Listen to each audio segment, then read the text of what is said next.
Subscribe sekarang channel YouTube Novelas Kadina.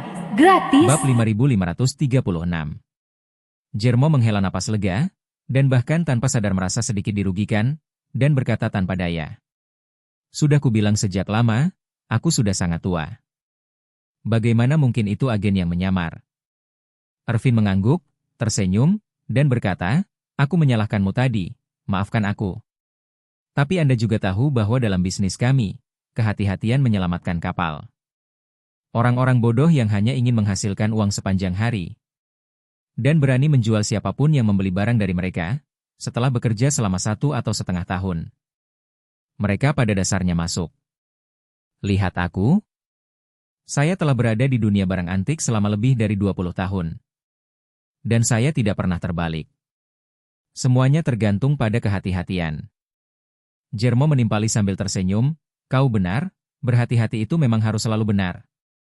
Saat dia berbicara, dia tidak sabar untuk bertanya, Bos? Saya sudah membayarmu uangnya, jadi kapan kamu bisa memberiku kunci pas itu? Tunggu sebentar, kata Arvin santai, aku sudah meminta orang-orangku untuk menunggu pengusaha Hong Kong itu di bandara. Pengusaha Hong Kong itu berhati-hati dan tidak pernah menelepon atau mengirim pesan. Apalagi dia akan berangkat ke kota itu dengan pesawat. Orang-orang akan mengungkapkan identitas mereka hanya setelah mereka bertemu dan menyentuh kode dan token. Jadi, hal itu bisa dilakukan kapan saja, dan orang-orang saya harus menunggu di sana. Ervin tidak berani membiarkan Louis datang. Karena Louis datang dan mengatakan sesuatu yang bodoh, semua upaya sebelumnya akan sia-sia. Jadi, Ervin memikirkannya, dan berkata, baiklah. Aku akan membiarkan dia mencari orang yang bisa mengantar suruhannya, dan membawakanmu cincin jimat itu. Bagaimana kamu bisa membiarkan orang lain menanganinya dengan santai? Jika orang Anda tidak nyaman untuk datang. Kalau begitu aku akan pergi sendiri untuk mengambilnya. Kamu tinggal bilang saja padanya. Ervin melambaikan tangannya dan berkata, tidak, para pesuruh tidak tahu hal ini. Apa masalahnya? Dan mereka mengendarai sepeda motor, yang lebih cepat daripada mengemudi, dan mereka akan tiba dalam waktu setengah jam. Jermo melihat dia begitu yakin dengan apa yang dia katakan. Jadi dia tidak mengatakan apa-apa lagi. Lagi pula, dia masih punya tujuan yang lebih besar saat ini. Potongan kayu sambaran petir milik Ervin ada di tengah bilik. Jadi, dia pikir dia berkata dengan pelan, dalam kasus ini, saya akan menunggu di sini sebentar, dan melihat apakah Anda punya hal baik lainnya. Oke, kata Jermo, dan berpura-pura melirik ke Stan. Kemudian menunjuk ke arah potongan kayu petir, dan bertanya, Bos, bagaimana Anda menjual kayu petir ini? Ervin berkata tanpa ragu, 5 juta. Jermo tidak peduli dengan harganya, tetapi bertanya, bolehkah saya melihatnya? Ervin mengangguk, terserah. Dia mengambil potongan kayu di tangannya dan mengirimkan sejumlah energi spiritual. Segera menyadari bahwa ada formasi serangan di dalam. Alasan mengapa dia bisa mengenalinya sebagai formasi serangan adalah karena formasi ini memiliki banyak kesamaan dengan formasi serangan di pedang kayu yang diberikan Tuhan kepadanya. Jadi, jenis formasinya harus sama. Agar tidak memicu formasi serangan, dia segera mengambil kembali semua energi spiritual. Pada saat ini, dia bahkan lebih bersemangat. Dia masih belum tahu apa efek dari cincin giok itu. Tetapi dia sudah tahu betul bahwa kayu sambaran petir adalah senjata sihir yang bersifat ofensif. Bagi seorang kultivator, senjata sihir ofensif sangatlah penting. Saat menghadapi musuh, senjata sihir ofensif merupakan andalan penting untuk bertarung bersama lawan. Dia tidak sabar untuk menemukan tempat yang tidak ada orangnya. Dan cobalah efek serangan senjata ajaib ini. Jadi, dia langsung berkata kepada Ervin, Bos, aku juga mau kayu anti petir ini. Haruskah saya mengirim uang ke kartu yang baru saja Anda miliki? Ervin mengangguk dan berkata, ya, akun yang sama. Bab 5537. Pada saat ini, Jermo akhirnya memenangkan kepercayaan Ervin setelah penjelasan dan sanjungan yang panjang. Dia juga mengirimkan total $800.000 AS ke rekening Ervin tanpa ribut-ribut. Setelah Ervin menerima uang itu, dia sangat gembira dan berkata kepada Jermo, oh, orang tua, jadi kamu bukan polisi, kamu adalah dewa kekayaan. Jermo tidak sabar untuk bertanya. Saya sudah membayar uangnya, dan barang-barang itu sudah menjadi milik saya, kan? Ervin langsung menyerahkan kayu sambaran petir itu kepada Jermo, dan berkata, "Kamu ambil ini dulu, yang satunya akan diantar setelah beberapa saat." Jermo sangat gembira dan mengambil kayu sambaran petir di tangannya. Dia terus memainkannya di tangannya, dan kebahagiaannya tak terlukiskan kata-kata. Saat ini, dia tidak lagi membenci Ervin. Dia hanya berpikir, cepat cari tempat sepi. Dan cobalah lihat seperti apa kekuatan senjata ajaib yang terbuat dari kayu penangkal petir ini. Menunggu tugas untuk mengantarkan barang. Jermo tidak dapat menahan diri untuk bertanya kepada Ervin. "Ngomong-ngomong, bos, apakah Anda punya produk serupa di sini? Kalau begitu, bisakah kamu mengeluarkannya untukku? Tunjukkan semuanya padaku, aku ingin melihatnya jika cocok untukmu." Ervin menggelengkan kepalanya, dan menurut instruksi Charlie, dia berkata, "Jari giok dan kayu sambaran petir semuanya diberikan kepadaku oleh atasanku. Dan memintaku untuk membagikannya atas namanya. Hanya 2 barang ini yang telah dikirimkan kepadaku sampai sekarang." Jermo melihat sekeliling dan tidak melihat siapapun di sekitar. Jadi dia merendahkan suaranya dan berkata, "Saudaraku, saya pikir yang Anda jual adalah barang-barang antik yang baru saja digali dari makam. Karena kamu sudah menopang pot itu, seharusnya tidak mungkin hanya ada 2 barang antik ini di dalam makam, kan?" Ervin berkata dengan serius, "Orang tua, sejujurnya, memang ada pot. Tapi saya hanya bertugas menjualnya. Jangan menatapku dengan waspada, keluargaku lebih waspada daripada aku. Saya tidak tahu di mana dia memasak panci terlalu matang dan di mana dia menuangkan beberapa harta karun. Dia hanya memberi saya 2 potong dan meminta saya mencari cara untuk menjualnya. Jika saya menjual kedua barang ini, dia akan bisa memberi saya barang baru." Jermo berkata dengan gembira, "Dengan cara ini, kamu seharusnya masih memiliki barangnya." Sambil berkata demikian, dia buru-buru berkata lagi, "Saudaraku, ada hal lain yang ingin aku tanyakan kepadamu." Ervin berkata dengan santai, "Katakan saja padaku jika ada yang ingin kau katakan." Jermo berkata, "Bisakah kamu membantuku memperkenalkan atasanmu? Saya ingin membeli sesuatu darinya." "Maaf, aku tidak bisa melakukan itu," kata Ervin serius. "Keluarga saya sangat mementingkan keselamatan pribadi. Dan dia tidak akan bertemu denganku kecuali jika diperlukan, dan dia tidak akan berbicara denganku atau menghubungiku. Dan metode kontak di antara kami juga satu arah, dia bisa menemukan saya jika dia punya sesuatu. Tapi aku tidak bisa menemukannya jika aku punya sesuatu." Lalu, Ervin berkata lagi, "Baiklah, kalau kamu benar-benar menginginkannya, berikan saja nomormu kepadaku. Saya akan meninggalkan informasi kontak itu. Setelah saya mentransfer pembayaran ke atasan, jika mereka masih memiliki barang serupa, mereka pasti akan mengirimkannya kepada saya lagi. Setelah saya menerima barangnya, saya akan menghubungi Anda sesegera mungkin." Jermo ragu sejenak tetapi akhirnya memutuskan untuk tidak mengungkapkan informasi kontaknya. Ponsel masa kini sangat rendah tingkat kerahasiaannya karena harus terhubung ke stasiun pangkalan untuk memperoleh layanan komunikasi. Selama pihak lain mengetahui nomor teleponnya. Pihak lain dapat mengunci lokasinya sesuai dengan stasiun pangkalan yang terhubung ke nomor telepon. Dan akurasinya bahkan dapat dikurangi hingga 100 meter. Alasan Jermo mengetahui hal ini adalah agar orang tua seperti dia, yang telah hidup lebih dari 100 tahun untuk mengikuti perkembangan zaman. Tuhan pernah secara khusus mempopulerkan status perkembangan teknologi modern kepada mereka. Dan juga secara khusus mengajarkan mereka tentang status perkembangan teknologi modern. Pentingnya keamanan informasi pribadi telah ditanamkan pada mereka. Oleh karena itu, meskipun Jermo tidak meragukan Ervin, dia masih enggan memberitahu informasi kontaknya kepada orang asing. Jadi, dia berkata, "Baiklah, bos, lagi pula, Anda sudah berkecimpung di industri barang antik selama bertahun-tahun. Dan Anda dapat membedakan yang baik dari yang buruk hanya dengan sekilas. Jika kamu benar-benar melihat sesuatu yang baik, simpanlah dan gantunglah di sini. Besok dan lusa, kalau ada waktu, saya akan datang lagi." Bab 5538. Ervin melihat bahwa dia bertindak ekstra hati-hati. Maka ia tahu bahwa masalah ini tidak boleh dipaksakan, apalagi tergesa-gesa. Jadi dia menepuk dadanya dan berkata, "Bagaimana? Orang tua, datanglah dan lihatlah besok pagi." Jermo datang dan sengaja merendahkan suaranya dan berkata, "Bos, bagaimana kalau begini? Aku akan membayarmu $200.000 AS di muka." Dan jika ada hal baru, kamu bisa membantuku memperhatikannya terlebih dahulu. Jangan dipajang, agar tidak didahului oleh orang lain. Setelah itu, akan lebih baik jika saya menyukainya, tetapi jika saya tidak menyukainya, kamu bisa terus menjualnya ke orang lain. Bagaimana menurutmu? Ervin berpikir sejenak, lalu mengangguk dan setuju, sambil berkata, "Baiklah, karena kamu begitu terus terang, maka aku tidak akan meninggalkan tinta, dan aku akan melakukan apa yang kamu katakan." Dengan gembira, Jermo mengangkat teleponnya lagi dan mengirimkan $200.000 AS ke rekening Ban Ervin. Sebelum dan sesudahnya, Jermo menghabiskan total $1,5 juta AS. Namun dia tidak merasa tertekan sama sekali.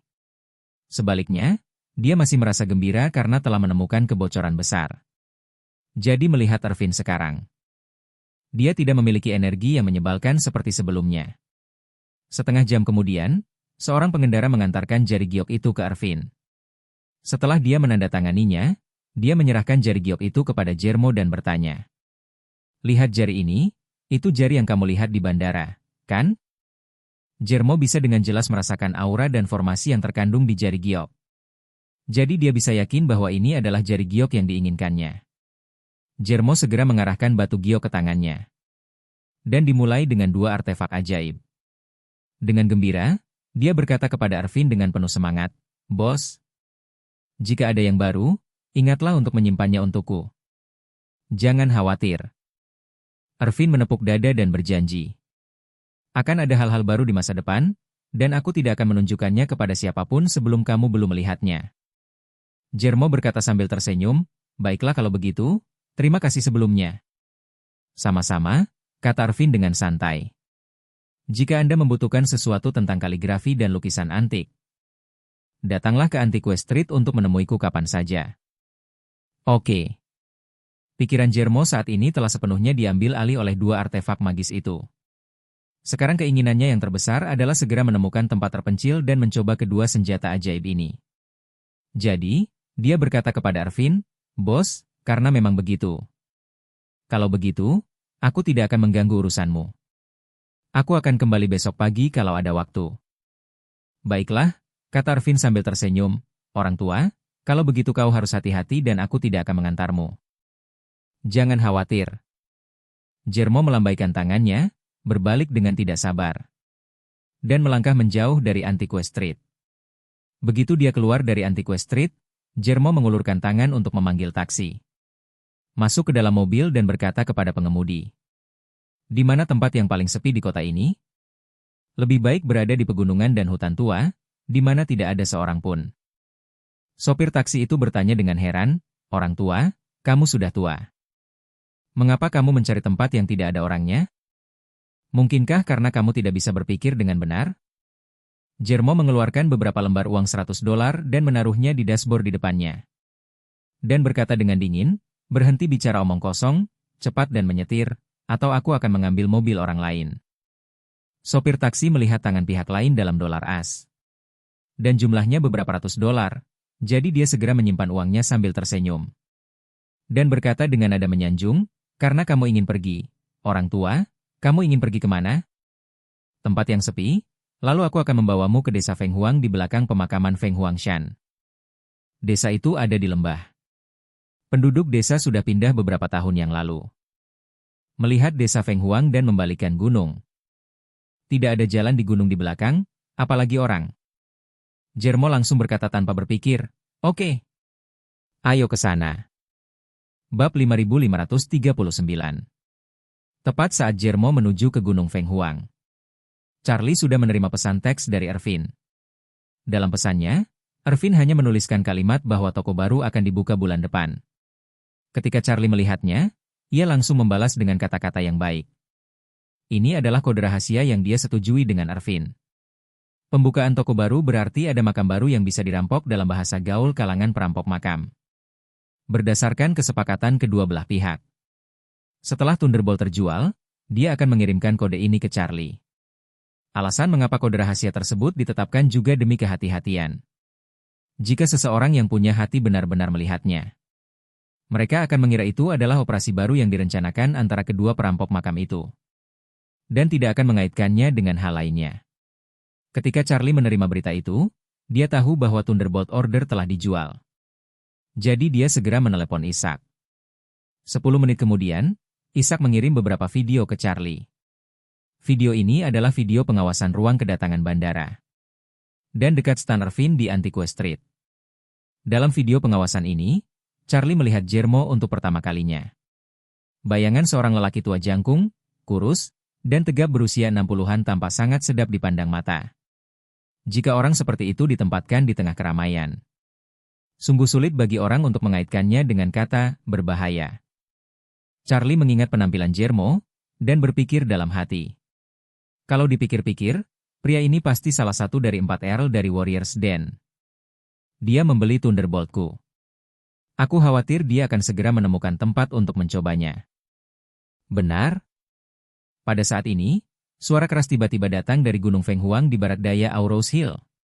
Di langit, petir menyambar tepat di lembah Gunung Feng Huang. Ledakan guntur yang dahsyat menggemparkan seluruh penduduk kota Aurous Hill. Gema itu bergema di Aurous Hill beberapa kali sebelum berangsur-angsur menghilang.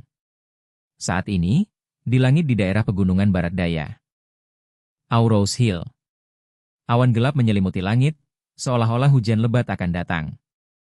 Departemen Meteorologi bahkan segera mengeluarkan peringatan badai petir dan peringatan hujan badai.